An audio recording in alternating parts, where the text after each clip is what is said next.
ফখরুল সাহেব রাস্তায় ছিলেন না, সালাউদ্দিন সাহেব রাস্তায় ছিলেন না, তারেক সাহেব তো দেশেই ছিলেন না, জামাতের কোনো বড় লিডাররা রাস্তায় ছিলেন না, রাস্তায় ছিলাম আমরা। জীবন বাজি রেখে বুলেটের সামনে, কামানের সামনে ছিলাম আমরা। জীবনের মায়া ত্যাগ করে রাস্তায় নেমে ভেবেছিলাম এইবার মানুষ মুক্তি পাবে, শান্তি পাবে। কিন্তু কি দেখলাম? রাস্তায় ছিলাম আমরা, আর এখন রাস্তায় গুন্ডামি করে, মাস্তানি করে, চাঁদাবাজি করে অন্যের। এই চাঁদাবাজির জন্য আন্দোলন করি নাই, গুন্ডামি করার জন্য আন্দোলন করি নাই, কাউকে দখল করার জন্য আন্দোলন করি নাই। স্বামীকে বেঁধে রেখে তজুমুদ্দিনে স্ত্রীকে ধর্ষণ করার জন্য আন্দোলন করি নাই। বগুড়ায় এক মেয়েকে প্রস্তাব দিয়েছে, বাবাই রাজি হয় নাই। এই প্রস্তাবে রাজি না হওয়ার কারণে বাবার সামনে বাবাকে সেই মেয়ের সামনে হত্যা করার জন্য আন্দোলন করি নাই। চাঁদা চেয়েছে যুবকের কাছে, চাঁদা না দেওয়ার কারণে মা সামনে থেকে যুবককে এনে হত্যা করেছে, এর জন্য আন্দোলন করি নাই। আজকে সাংবাদিকরা বস্তুনিষ্ঠ সংবাদ পরিবেশন করার কারণে ইট দিয়ে তাদের মাথাকে ঠেকিয়ে দেওয়া হবে, এর জন্য আন্দোলন করি নাই। পাথর মারে মানুষকে হত্যা করবে, এর জন্য আন্দোলন করি নাই। সবার সামনে মানুষদেরকে হত্যা করবে, গুম করবে, লুণ্ঠন করবে, জুলুম করবে, অত্যাচার করবে, এর জন্য আন্দোলন করি নাই। বরং জুলুমকে বন্ধ করার জন্য আন্দোলন করেছিলাম, ধর্ষণকে বন্ধ করার জন্য আন্দোলন করেছিলাম, বৈষম্য দূর করার জন্য আন্দোলন করেছিলাম। আমি বিশ্বাস করি নির্বাচনী একমাত্র মানুষের মুক্তির পথ নয়।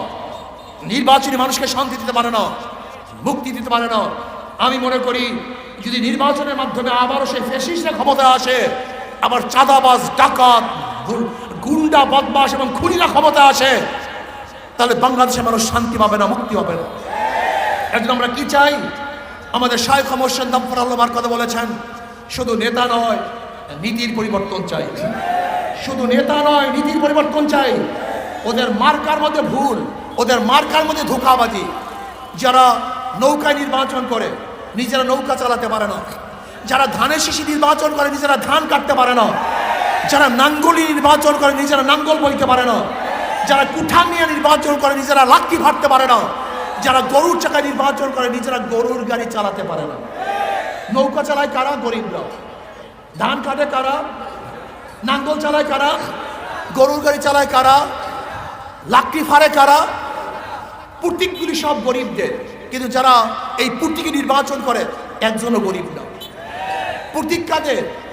কিন্তু যারা নির্বাচন করে একজনও গরিব না, সব ধোঁকাবাজ। অর্থাৎ মার্কার সাথে কাজের কোনো মিল নাই, কিন্তু হাত পাখা এমন এক প্রতীক, যে নির্বাচন করে সেও চালাতে পারে, যারা সমর্থন করে তারাও চালাতে পারে। হাত পাখা প্রয়োজন পুরুষদের, হাত পাখা প্রয়োজন মহিলাদের, হাত পাখা প্রয়োজন গরিবদের, হাত পাখা প্রয়োজন ধনীদের, হাত পাখা প্রয়োজন মুসলমান, হিন্দু, বৌদ্ধ, খ্রিস্টানদের। কারেন্ট ফেল করে, হাত পাখা ফেল করে না। হাত পাখা সবাইকে শান্তি দেয়। কারোর প্রতীক ঘুমের সময় বুকের উপরে থাকে না, নাঙ্গল নিয়ে কেউ ঘুমায় না, নৌকা নিয়ে কেউ ঘুমায় না, ধানের সারা বুকি নিয়ে কেউ ঘুমায় না, কিন্তু ঘুমের সময় একটা প্রতীক বুকের উপরে থাকে, কলিজার উপরে থাকে, সেই প্রতীকের নাম হাত পাখা। আমি বিশ্বাস করি যদি হাত পাখা বিজয় হয় এই জাতি বিজয় হবে, হাত পাখা বিজয় হয় এই রাষ্ট্র বিজয় হবে, বাংলাদেশ বিজয় হবে। আমি আশ্চর্য হয়েছে গরিবদের। ইসলাম আসছে গরিবদের জন্য। আমার নবী গরিবও ছিলেন, আমার নবী ইয়েতিমও ছিলেন।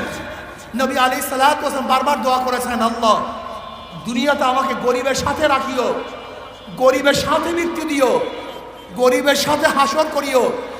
ইসলাম আসছে গরিবদের জন্য, অথচ কপাল পরা গরিব, কপাল পরা গরিব ইসলাম বুঝে না, বিশ্বাস হয় না। ইসলামের গোটা অর্থনীতি গরিবদের জন্য, জাকাত গরিবদের জন্য, ফিতরা গরিবদের জন্য, মানত গরিবদের জন্য, ওশর গরিবদের জন্য, দান গরিবদের জন্য। ইসলাম ক্ষমতা আসে, আমি চ্যালেঞ্জ দিয়ে বললাম গরিবরা, আমি চ্যালেঞ্জ দিয়ে বললাম ইসলাম ক্ষমতা আসলে আগামী 5-10 বছরের মধ্যে গোটা বাংলাদেশের গরিবগুলি দরিদ্র সীমার উপরে চলে যাবে। বাংলাদেশের একজন মানুষ না খেয়ে থাকবে না, বাংলাদেশের একজন গরিব বস্ত্রহীন থাকবে না, বাংলাদেশের একজন গরিব ভুখে দুঃখে চিকিৎসার অভাবে মারা যাবে না। ইসলাম ক্ষমতা আসলে আমার বিধবা মহিলারা সুখে শান্তিতে বসবাস করতে পারবে, এতিমরা ভালো থাকতে পারবে, যেই সমস্ত মানুষরা গৃহহীন আছে তাদেরকে ঘরের ব্যবস্থা করা হবে। ইসলাম শান্তি, ইসলাম আসলে মুসলমানরাও শান্তি পাবে, হিন্দু বৌদ্ধ খ্রিস্টানরাও শান্তি পাবে, সবার জন্য ইসলাম। প্রিয় ভাইরা আমার বন্ধুরা যাদের মাথায় বিবেক আছে ওদেরকে বারবার পরীক্ষা করেছেন, নৌকাকে পরীক্ষা করেছেন, ফেল করছে, ধানের শীষকে পরীক্ষা করেছেন, ফেল করছে, নাঙ্গলকে পরীক্ষা করেছেন, ফেল করছে। আমি অনুরোধ করব, 2 হাত জোর করে অনুরোধ করব, একটা বার ইসলামকে পরীক্ষা করুন, একটা বার ইসলামকে পরীক্ষা করুন। যদি পরীক্ষায় ফেল করে আল্লাহর কসম আপনাদের কাছে দ্বিতীয়বার পরীক্ষা দেওয়ার জন্য আসবো না, দ্বিতীয়বার পরীক্ষা দেওয়ার জন্য আসবো না। একটা বার পরীক্ষা করুন হাত পাখাকে।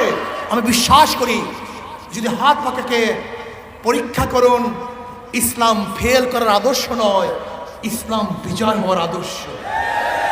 ইনশাআল্লাহ বাংলাদেশের টাকা বিদেশে পাচার হবে না, 100% কাজ হবে। চুরি ডাকাতি বদমাশ এই বাংলাদেশে চলবে না। এক গাজা করে একদিন আমাকে বলতেছে, হুজুর ইসলাম ক্ষমতা আসলে আমার গাজার অবস্থাটা কি হবে? সে ব্যক্তি গাজাখোর। আমি বললাম তুমি কি মসজিদে গিয়ে গাঁজা সেবন করতে পারো? বলে না। আমি বললাম কেন? বলে হুজুর পরিবেশ নাই। আমি বলি ইসলাম ক্ষমতা আসলে তোমাকে কষ্ট করতে হবে না, বাংলাদেশের পরিবেশ এমন হয়ে যাবে তুমি গাঁজা সেবনই করবা না। এক চোর বলে, হুজুর আমি তো চুরি করিয়া জীবন নির্বাহ করি, আমার চুরির অবস্থা কি হবে? আমি বললাম চুরি কেন করো?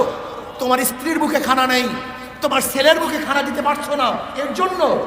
ইসলাম ক্ষমতা আসলে তোমার ঘরের জিম্মা, তোমার স্ত্রীর জিম্মা, তোমার ছেলের জিম্মা, তোমার পরিবারের জিম্মা রাষ্ট্র গ্রহণ করবে, তোমাকে চুরি করতে হবে না। অনেকে বলে ইসলাম ক্ষমতা আসলে চোরদের এই হবে সেই হবে না। যারা ক্ষুধার তাড়নায় চুরি করে রাষ্ট্রকে বিচার করা হবে। তোমার রাষ্ট্রের মধ্যে একজন ক্ষুধার্ত ছিল কেন? সেখানে চোরের বিচার তো হবেই না, বরং বিচার হবে রাষ্ট্রের। যেরকম ওমর ইবনে খাত্তাব রাদিয়াল্লাহু বলেছেন, আমার খেলাফতের আমলে যদি ফোরাতের কোন একটা কুকুর না খেয়ে মারা যায়, আমি ওমরকে জবাব দিতে হবে। এর নাম ইসলাম। তোমাদের ইসলাম ফুবিয়া আছে, হুজুর আমার দাড়ি নাই, আমার মোস নাই, আমার সুন্নাত নাই, আমি কেন ইসলাম করব? তুমি মসজিদে যখন ঢুকো তখন তো এই প্রশ্ন করো না যে আমার দাড়ি নাই, টুপি নাই, কিচ্ছু নাই, আমি কেন মসজিদে ঢুকবো? এই প্রশ্ন তখন করো না, এখন করতেছো কেন? তোমাকে এই থিওরি ঢুকাইছে কে?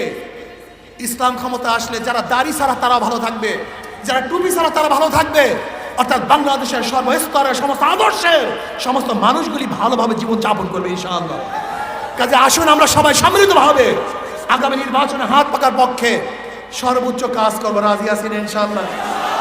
এখন কোনো 500, 200, 100 কমপক্ষে 50টা ভোট আজকে থেকে কালেকশন করব। রাজি আছেন ইনশাআল্লাহ? নহলে সমাপ্ত কর্মমোদের অবকাশ কোথায় বিশ্রামের? আগামী এই সিট ইসলামের পক্ষের হাত পাকার পক্ষে ইনশাআল্লাহ ছিনিয়ে আনার জন্য সর্বোচ্চ চেষ্টা করার জন্য রাজি আছেন ইনশাআল্লাহ? কে রাজি? 2 হাত নারায়ে তাকবীর, নারায়ে তাকবীর। আপাতত আলহামদুলিল্লাহ আমাদের মোস্তফা সাহেব আপাতত কেন্দ্র থেকে ঘোষণা হয়েছেন, এই নির্বাচনী এলাকার থেকে ইনশাআল্লাহ নির্বাচন করবেন। দোয়া করবেন যাকে ইনশাআল্লাহ আমরা কেন্দ্র থেকে ঘোষণা করব, সম্মিলিতভাবে ঐক্যবদ্ধভাবে প্রস্তুতিভাবে ইনশাআল্লাহ আমরা চেষ্টা করব। রাজি আছেন ইনশাআল্লাহ? আল্লাহ সবাই কবুল করুন, আল্লাহুম্মা আমিন। সবাই পড়ি সাল্লাল্লাহু আলাইহি ওয়াসাল্লাম। ইসলামী আন্দোলন বাংলাদেশ ডেমরা শাখা কর্তৃক আয়োজিত আজকে গণসমাবেশের সম্মানিত সভাপতি সাহেব, শ্রদ্ধাভাজন ওলামায়ে কেরাম, সর্বস্তরের ইসলাম প্রিয় দেশপ্রেমিক ভাইয়ারা আমার,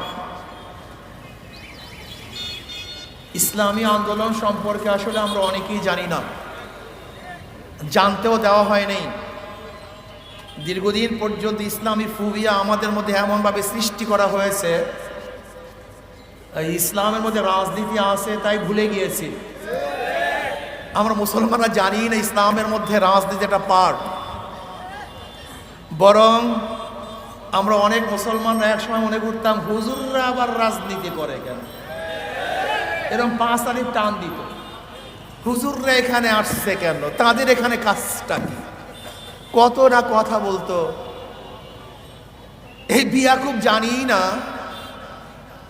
আল্লাহর পরে সর্বপ্রথম মর্যাদা অর্জন করছেন জনাব মুহাম্মদ রাসূলুল্লাহ। আল্লাহর পরেই তার মর্যাদা, এ ব্যাপারে কারোর কোনো দ্বিমত নেই।